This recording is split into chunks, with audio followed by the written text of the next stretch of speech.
It has been a wild first two chase races here in the Gatorade Cup Series Season 13, but we head to another crazy racetrack for the third one. We're here at the Pensacola National Speedway in Pensacola, Florida for the running of the Can-Am 500. Going to be seeing packed racing and fast speeds all day long in this race. It's going to be an interesting and unpredictable one, that is for sure. John Smith in the 4s on pole for today's race. Beside him in second, the 22 of Riley Spurley-Tube. Jake Gowie, 2 solid finishes to start the chase, ends up in third here. Fourth place for Samet Oskin, and rank at the top 5 the 6 of Evan Hunter. Then in sixth place, it's Jeff Wright. Seventh, Roman Fenway. Points leader Luke Rainier, winner at Pocono, starts in eighth. Ninth place, Nottingham Scott, 2 hard luck starts to the chase, and rank at the top 10 Anthony Ness on his led last race in Kentucky. Back by the whistle, the 1 of Scott Gregory, to his outside, the 24, Brett Sierra. We have Jay Jefferson and Bibi Ruiz in the 00, along with Brandon Beal and the 88 of Eli Bright.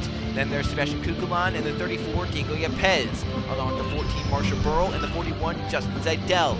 Then there's Riley Cresswell in the 47, Logan Williams. Then Max Anderson, winner at Kentucky last race, and Cody Anderson, who's inside the 95. Only the second race this season for Mitchell Collins, Levi Jones, who's outside the 12. Then there's TJ Hanley in the 48, Keegan Thompson, along with Conrad Evans in the 42, Code Luigi. Anderson and Charles by the 96, who's outside Caden Link, comes in tied for third in points. Colin Teague 51, and maybe championship favorite John 3 for best of rebound after a bad day in Kentucky. Then there's the 3 of Bronson Minnick and the 32, Derek Hamill, along with Zachary DeLello and the 81, Max Rossi. Then there's Riley Sampson and Nathan Baird. And in the final row, the 10 of Ross McTrain, and who's outside 42nd, Jay Randall comes in tied for third in the point standings. So there's our 4-2 car field for racing the third chase race of the season, the Can-Am 500 at Pensacola. Let's go to trackside for those most famous words in motorsports. Drivers, start your engines.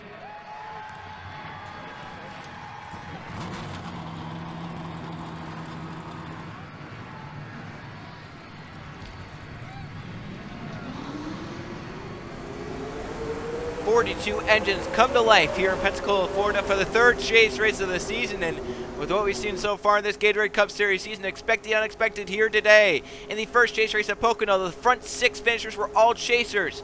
On the opposite end of the spectrum at Kentucky, 4 of the bottom 5 were chasers, but one common denominator in these first 2 chase races, chasers have won them. Luke Rainey at Pocono, Max Anderson at Kentucky, they got those bonus points for winning chase races as chasers, and they sit first and second in points. Luke 5 up on Max Anderson, but others lurking like Caden Lynn and Jay Randall. Also don't count out Jake Gowie, 2 solid starts in this chase so far, both 6th place chase finishes. He sits right now 5th in the point standings. They come off turn number 4. 26 laps on the Can-Am 500, pace car to pit road. John Smith, Riley Spurley-Tube are the front row. They'll lead us to the green flag. It's the Ford front row.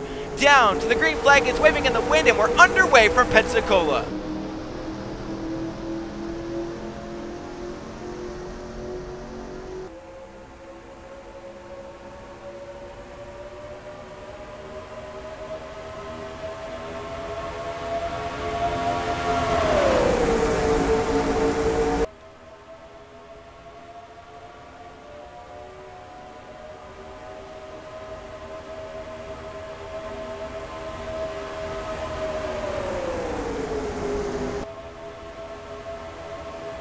Good start for John Smith. He's able to stay out in front. They'll go 3 wide for a second. Fenway, a big push to the inside from Nottingham Scott. He'll actually get inside the 4 of John Smith with a power move for Roman Fenway. Through 3 and 4. Out of nowhere, got the pusher behind. He'll take the lead off 4 for the first time today. Fenway leads Scott and Scott Gregory off turn number 4. Roman Fenway leads the first lap of the Can-Am 500 at Pensacola.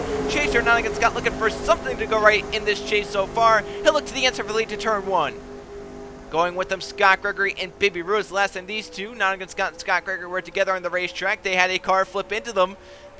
Hopefully that doesn't happen here today, but you never know. It's Pensacola, there's going to be some crazy moments for sure. Bibi Ruiz moves up to third, looking for second. Down the backstretch, Kukulon, the 54, looks to the bottom for third. 3 wide behind comes Cody Anderson, the 95. Mitchell Collins and TJ Hanley also working up on the inside. Collins looks to maybe go to the middle. Hanley will abandon to the bottom. Conrad Evans to the bottom, 4 wide. Back a little bit further. Anthony Hernandez won them in the middle. John Smith started on pole, but he's falling back big time on the outside of the 4 car as he's dropping like a rock on the outside 3rd and 4th lanes in that 4 car. Still leading at the front. Nottingham Scott, he'll lead this lap now. A challenge to the inside by Scott Gregory and Sebastian Kukulan. Scott Gregory down in line. The one car leads in Pensacola.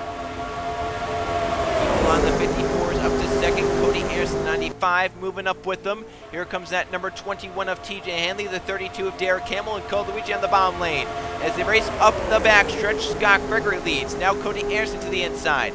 Non-chasers are the front 5 positions currently, as it's Cody Anderson going for a second to turns 3 and 4.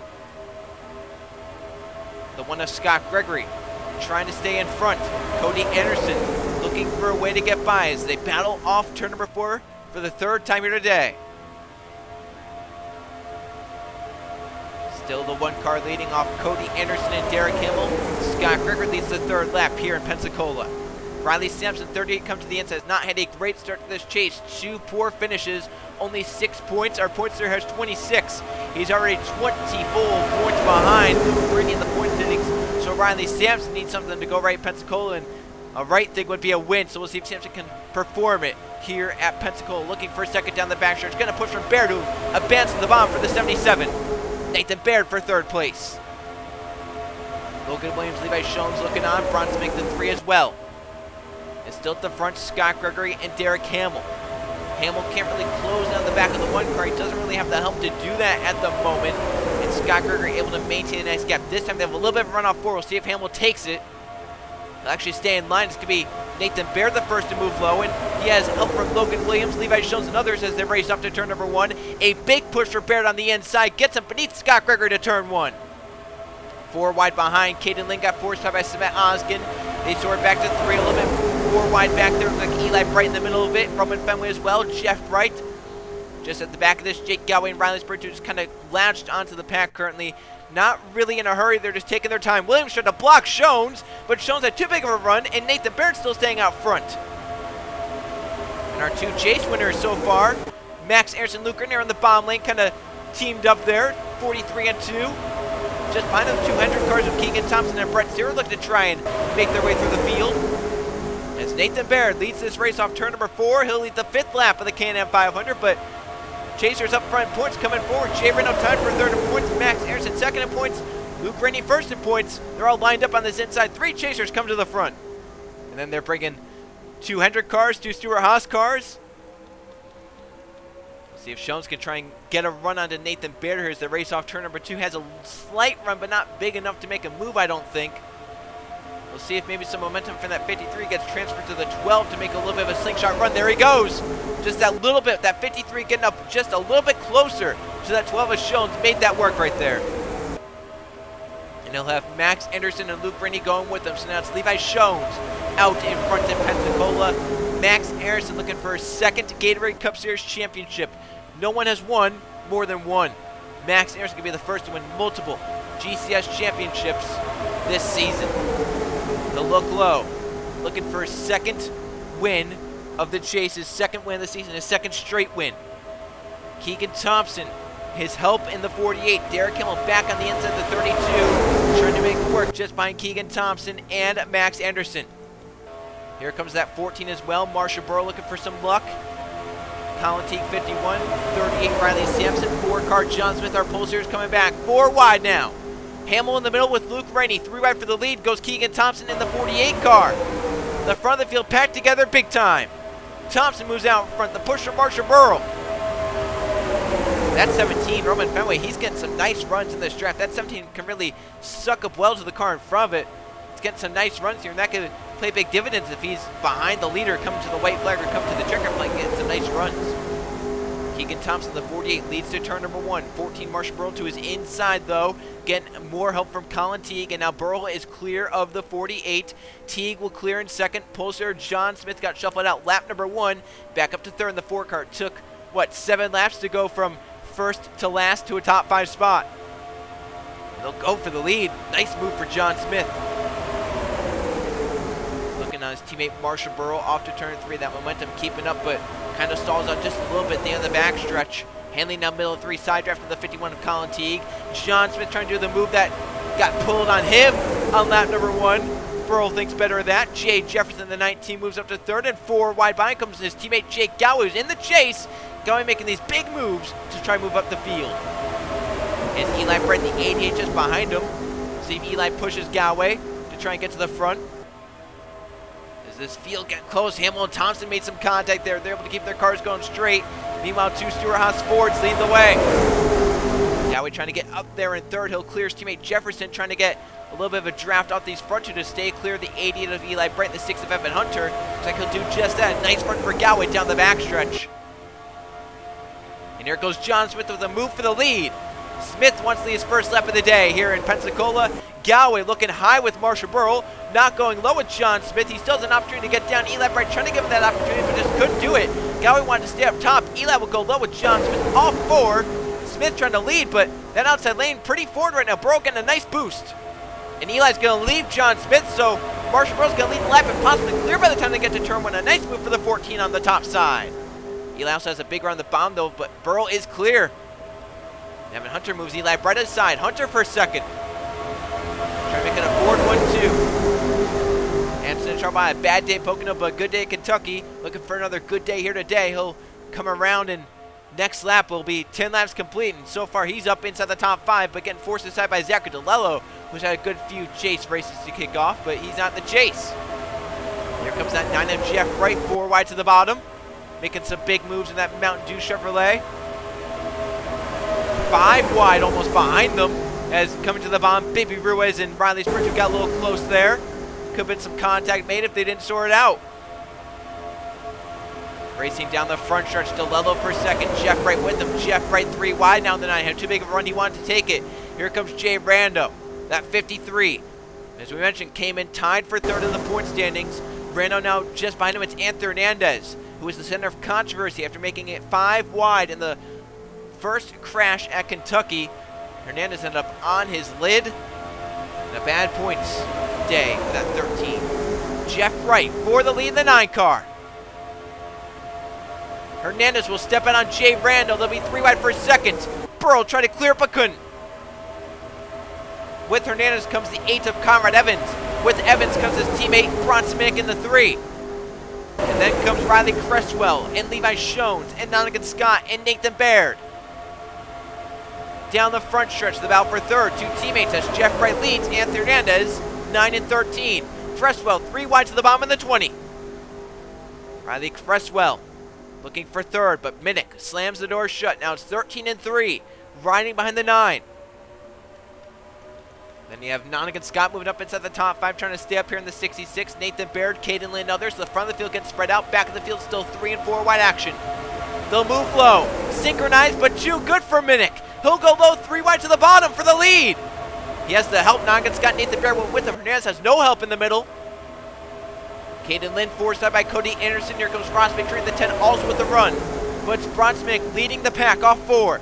Nonigan Scott in second. Others try to emerge from that 3 and 4 wide pack behind, trying to get clear. Scott for the lead. Baird for the lead.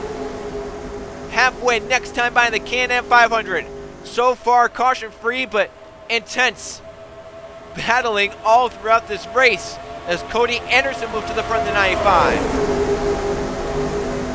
Ross McTrain and Jay Jefferson are with them. Here comes the 15, Cement Oskin. The 53, Jay Randall back on the inside with Eli Bright, Evan Hunter, and Zachary DeLello. Mitchell Collins trying to move to the front. Goes to the bottom and blocks off Zidell. Now it's going to be a Toyota 1-2 as Cody Anderson leads Jay Jefferson. Jefferson right to the back, but the run stalls out. Through the middle, you saw Luke Gray getting a decent run the 2, but can't go anywhere with it because there were cars all around him to his outside, in front of him, behind him, and beside him. Halfway in the Can-Am 500, Cody Anderson leads in the 95. Toyota teammate Jay Jefferson jumps out of line for the lead. Jefferson will lead to turn 1. Cement Oskin will go high with Cody Anderson. Jefferson's nearest help is a few cars back. That's Jay Rando. Cody Anderson might be able to clear for that lead with the push he has. And Jefferson no help. Anderson all the help up top. Jefferson still trying to struggle on the bottom. He'll get left by the 53 Jay Rando, and Cody Anderson is back clearing the 95. Can Oskin clear for second? I don't think so. Rando has too big of a run. Big push from Eli Bright. These guys get latched together on the bottom trying to make it work. Jay Rando up to second. One of the chasers that's up there in terms of the points lead battle. Came in tied for third with Cade and Lynn, both at 19 points. 7 back of Luke Rainey. But still, Cody Anderson leading, 4 wide behind them. That's inside the top 5. To the inside, Scott Gregory in the 1 car. Behind him, Mitchell Collins, only a second start of the season. Collins got top 20 last race at Kentucky, looking for a top 10, a top 5, maybe even a win here today, but that car does not look like it's handling well, just has not sucked up to the car in front of him. That's the one of Scott Gregory. Down the backstretch. Collins will get forced middle of 4 by the 41 of Zidell, so obviously that 36, it does not look sporty right now. This is 4 wide, multiple rows deep here at Pensacola. Still Anderson leading, Jay Rando at the back. 3 cars kind of just in line. That's Beal, Galloway, and Smith. Maybe just trying to just kind of buying their time right now. Coming to 11 to go. There's no rush to get up to the front. We'll just have to see how this plays out for them because they have 4 wide, about 5, 6 rows deep in front of them. Galloway and Luigi. Buford as well. These are many chasers. Luke Rainey, Nottingham Scott, line chasers at the back of the field right now. They're going to try and time it right. Brando gets left as Scott Gregory moves to second. Hanley, the 21, the highest he's been all day, up to third. Colin Teague with them. Max Rossi, first time we're talking about the 81 here. Logan Williams, same story in the 47. Brett Sierra, highest he's been the 24. Hanley to second in the 21. Looking on Cody Anderson. Kukulon, the 54, coming to the inside with Brett Sierra, Baby Ruiz, and Derek Campbell. Now about Max Rossi, he was one of the drivers to talk about when we went to super speedways earlier in the season, so 81 and 18 were the 2 numbers that we were talking about a lot to start the super speedways. We'll see if they can try and rekindle that magic before looking for another Pensacola win. Derek Campbell 32 to the inside, 4 wide, putting Baby Ruiz in the middle. Mentioned John Buford with 10 to go. He's right now last. But with 10 to go, you could go from last to first in about 3 laps, so even making the move now would maybe be too soon. Hanley going to be the first to pull out Cody Anderson in a while. He has help too. Sebastian Kukulon goes with them. TJ Hanley for the lead. Sierra will stay high. Hamill will go bottom. Hamill has Marshall Burrell, Anson Charbois, and Keegan Thompson. Hanley is clear. The 21 leads in the Can-Am 500. Kukulon second. Kukulon for the lead. 9 laps to go at Pensacola. Still tons of time left for this to change. Sebastian Kukulon leads to turn 1. At some point, these drivers are going to have to try and think about where you want to be with 5 to go. Do you still want to be at the back of the pack? Do you still want to be on the outside, shuffling back to the back? How fast do you cycle to the front in this race? It's pretty fast. How many laps does it take, though, is the big question. Teams and drivers will try and science that out to see who maybe might be in the best position. But come to 8 to go, if you're at the front now, you're going to want to start cycling back. Pulls here, John Smith trying to get clear of Riley Sampson on his inside. They are close there. Through 3 and 4. Keegan Thompson to pit road. An issue on the 48. It slows up the bottom a little bit. Cars trying to get clear and get in the draft. For the lead goes Derek Campbell to turn 1. Thompson at the front of the field with an issue on the 48 car. It slows most of the field up. We stay green. About 7-8 cars have pulled away. The rest trying to catch in the draft. That's a shame because now most of the field's back there. Can they get sorted out in time? With 8 to go, do they have the time to run this front pack down? See Riley Spurgeon trying to latch on. The 22 has the draft. Same can be said with Logan Williams. Then this 4-car pack trying to catch. And then this pack behind trying to catch. But we've seen issues in the past at Pensacola with tires and whatnot, with how fast these cars are going. Will we see more of that as we get down to the latter part of this race? Will we see more issues? Cody Anderson is back out in front of the 95. 7 laps to go. Where's Keegan Thompson? He's coming to speed now, so will they catch him? Will this lead pack catch him, and will it slow some people down? Logan Williams, look at that flying run, the 47. He took it. He's not lifting right now. Just stalled out, though. John Smith has latched on. This pack is latching on with the draft, so they will be back together, but it's going to be a little bit spread out for a little bit. So now that kind of changes where you want to be in the pack, because how fast is the cycle going to be now? A nice run the draft for Derek Campbell. Looking on Cody Anderson, 95 to protect the bottom. Stalls the run of the 32 of Hamill. This time by 6 laps to go in the Can-Am 500. The pack coming back together. But now when's the time to make the move? 3 wide for the lead. Cody Anderson up top. Derek Kim will get up behind him. Anson and Charles to the inside. Is he there? He is. Chaser Charles for the lead in Pensacola. Logan Williams moving up for second. Sebastian Kukulan with him in the 54. The 4 of John Smith, the 51 of Colin Teague. Nonigan Scott, Jeff Bright, others on the bottom. But when is the time to move? Williams wants the lead now. 5 to go at the stripe. Kukulan for the lead. We're getting closer to the point of no return. Once they cross the line, 4 to go, the race will be official. Look at this 4 wide move by Jeff Brent, the 9. Shoving inside Nonigan Scott and Colin Teague. Bright moving up. Kukulan inch at the front from the lead, has to pit. And 4 cars break away because of it. It's Logan Williams, Anson and Charles, Cody Anderson, Derek Hamill. They're gone because the rest of the field is slow big time. And I don't think there's going to be enough time to catch them. With 5 to go, it's a 4-car battle. Logan Williams leads Anson and Charles, Cody Anderson and Derek Hamill. The rest of the field had to slow dramatically. Cody Anderson has a nice run onto these front two. He'll take it for second. And at the stripe, 4 to go, that's the point of no return. Keegan Thompson is ahead, but he's not slow because of damage. He's just slow because he came off pit road. So right here with Williams moving high, that's not a good decision. Cody Anderson has the bottom now. Will that be enough for maybe some drivers to try and catch up? There's just not enough cars, though. There's only 2 cars back there.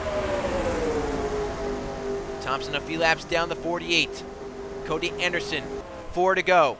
Yellow flag would end this race now. These 4, then the pack. As these guys are running faster because of how many cars there are, but with 4 to go, is there enough time? That's the question. Is there time to catch these drivers? If they stay side by side like this, there will be, but it's just you have to make up 2.5 seconds about. They'll be 3 wide for the lead. Derek Kimmel stepping out, Cody Anderson and Logan Williams. Charles the only chaser at the front, kind of just watching this happen. Thompson able to clear. They're running pretty slow, so maybe there's a shot. They've been stalling each other out these last few laps. Them being 3 wide is not helping their case at all. Just telling you that right now. These drivers are flying up with the run. 3 to go at the line. Cody Anderson will clear the 32 and tries to clear the 47. Cody Anderson leads to turn 1, the 95. He's maybe had the best car today.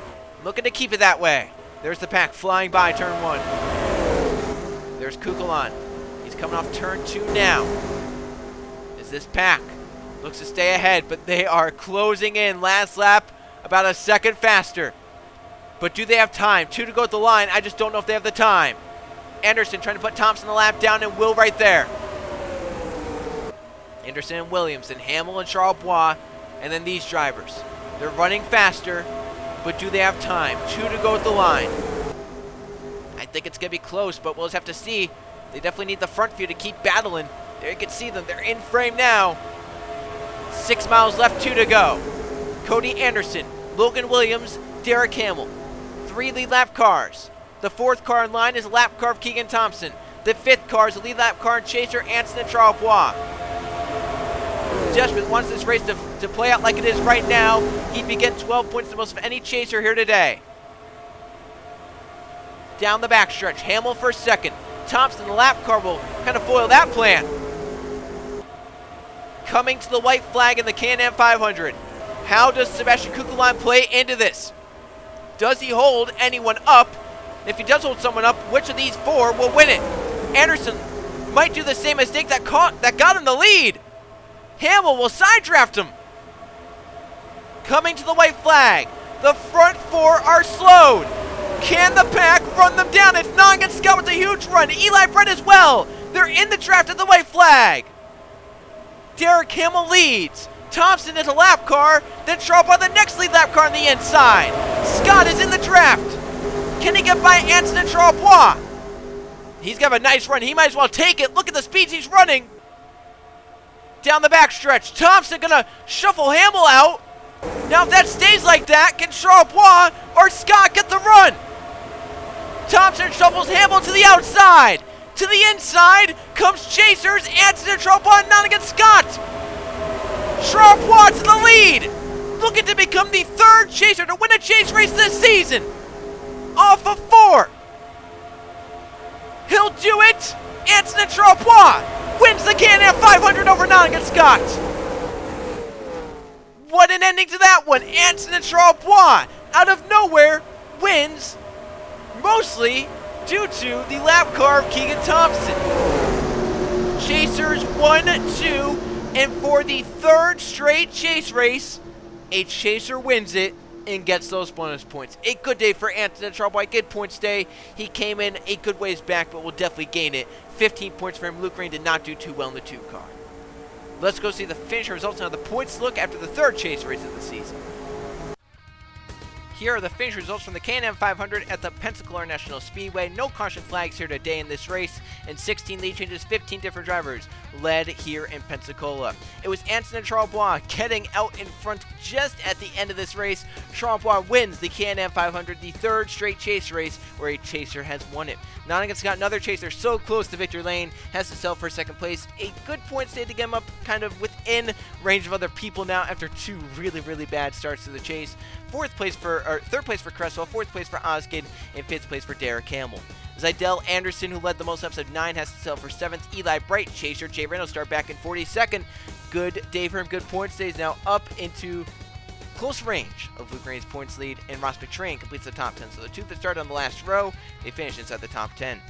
Williams, Hunter, Caden Lynn, a good day in 13th. Evans, DeLello, then Scott Gregory, Jeff Bright, Max Anderson, Minnick, and Hernandez. That's the top 20. You see Luke Rennie, not a top 20 here. Bad day in Pensacola. He didn't get that many points. John Smith from pole, 21st. Chaser Cole Luigi in 22nd. There's Luke Rennie, 25th place. That is 8th best chaser, 5 points from him. It does keep him his points lead, but now there are about 4 or 5 other guys that are right within range of him now. It's 4 guys that are right there with him. So 5 cars have really pulled away, and you'll see when we get to the points. Ruiz 26. That's just been 3 mediocre chase races for Ruiz. That is not a good start to this chase. Even worse start for Riley Sampson. Gets 37th here today. His 3 chase finishes so far have been 5th best, or excuse me, 8th best, worst, and 11th. So not great for Riley Sampson. He's now down last in points by a really good margin. And Jonathan Beeford, the wind just out of his sails after Kentucky. That's now back-to-back bottom 3 chase finishes. And Jake Galway, he had 2 really solid first 2 races, but a bad one here will definitely move him down in points. As you look down, 2 cars were nearly lapped down. They stayed on the lead lap, Kukulon and Thompson, after Thompson kind of moved the leader out in the last lap and allowed for Antonin Charles to come through and win. At the right side are the point standings after Pensacola chase race number 3. Luke Rennie still out in front, but now it's by 2 points over tie for second, which is Max Anderson and Jay Randall. They're tied 2 points back. 3 points back, it's Caden Lynn in the 37, and then 5 points back, Antonin Charles in the 96. So those 5 drivers have distanced themselves from the rest of the field in terms of points. Charles is 26. The next highest, looking at this, 19, Anthony Hernandez.